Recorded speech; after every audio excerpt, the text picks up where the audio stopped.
আমি এই জন্যই তোদের বারবার বলছি আমার অফিসে চলে আসে।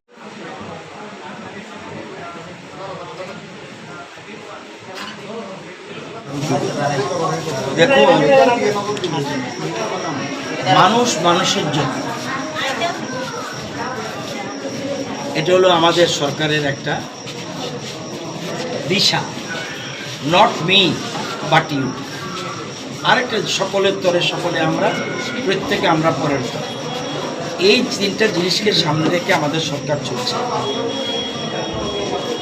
কুমারঘাটের ঘটনা অত্যন্ত দুঃখজনক, বেদনাদায়ক। কার দোষ কার গুণ সেটা তদন্ত নির্দেশ দিয়েছেন আমাদের মুখ্যমন্ত্রী। ডিএম পর্যায়ের একটা তদন্ত হচ্ছে। কিন্তু এখন এই অবস্থায় তাদের পাশে দাঁড়ানো উচিত।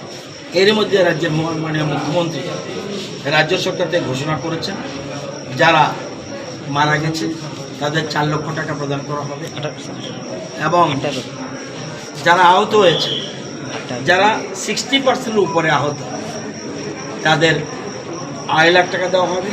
যারা 40 to 60% আহত, তাদের জন্য 74,000 টাকা। এছাড়া প্রধানমন্ত্রীও ঘোষণা দিয়েছেন। সাথে সাথে এটা খুব কম দেখি, অতীতে বহু প্রধানমন্ত্রী ছিল, আর্তদের পাশে এরকমভাবে দাঁড়ানো আমি কখনো দেখি।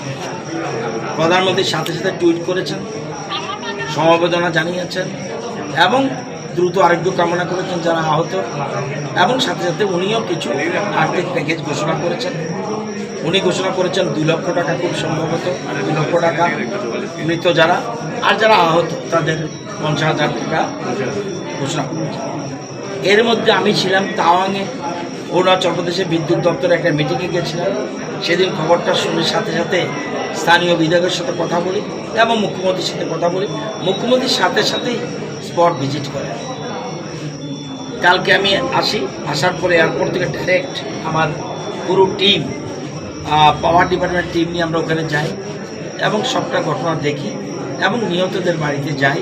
তাদের আমরা পৌর নিগম প্রতিজনকে যারা নিহত হয়েছেন তাদেরকে 1 লক্ষ টাকা প্রদান করেছেন। আজকে একটা কেস এখানে ভাড়া ছিল, সে হলো জয়শ্রী, কাঞ্চনপুরে। সেখানে আমাদের মাননীয় মন্ত্রী শান্তনা চাকমাও গেছে, আমাদের ডিজিএম গেছে, দিয়ে ওখানে ওদের 2টো কেস ছিল, ওখানে দিয়ে এসছে 2 লাখ টাকা।